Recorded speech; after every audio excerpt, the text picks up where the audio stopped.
Maintenance Man here with a review of this 1970s ITE, or Innovative Television Equipment, P2 Studio pedestal.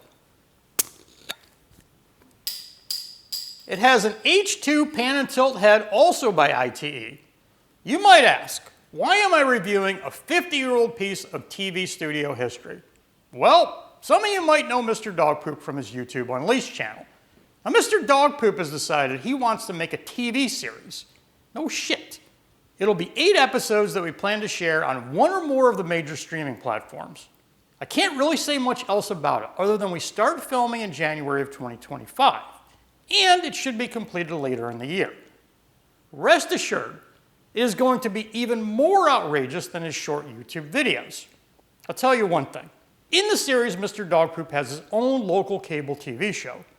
And since his style is in the 70s and 80s, we wanted to use authentic props from that era.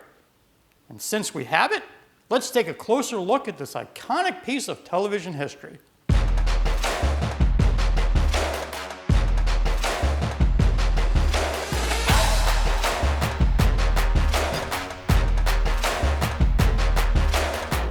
ITE was an iconic brand that first started building TV studio equipment back in 1969.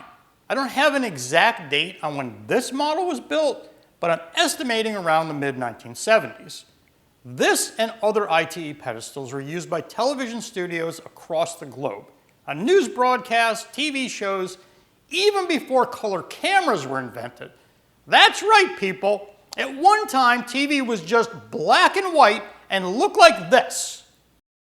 In some of our other videos, we've shown that we use some of the more modern pedestals, like the Cartoni P20, and even some older Vinton pedestals from the 1980s and 1990s. We even built a crab dolly with parts from 2 1974 Vinton Fulmars. Studio pedestals allow seamless up and down movement of the camera, as well as moving the camera anywhere around the studio very smoothly. The up and down movement is facilitated by air pressure and balanced by lead weights as an easy adjustment method. Of course, that's not how they functioned back in 1969.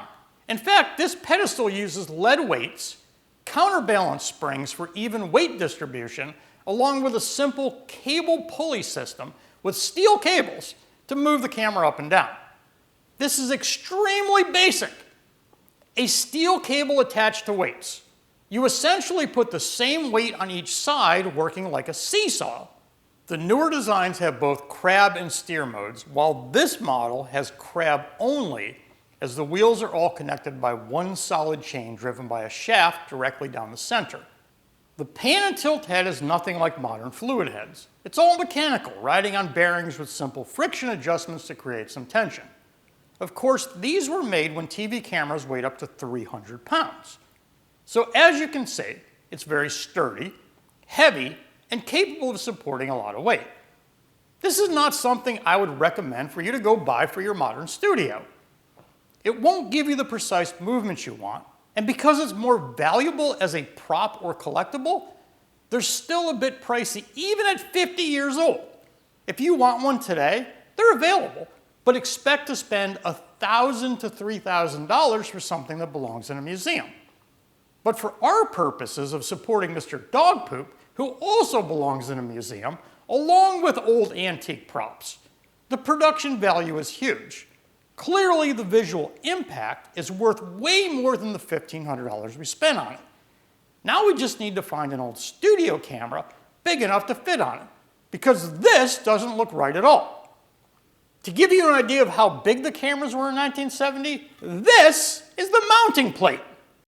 The good news is that we already have one on order and it should be here soon. The bad news is we're going to need both me, the lazy-ass maintenance man, and Mr. Dogpoop to lift it up here.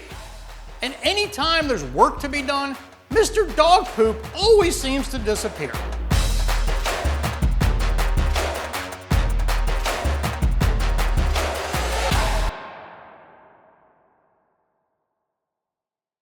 Eight episodes that we plan to share on one of the major streaming platforms. I can't really say much about it other than that. Fuck, I need to change the whole fucking thing. Yeah. I would change the script, but I'm too drunk now after the intro. I'm too drunk to actually change it, so I'm just going to go with what we have.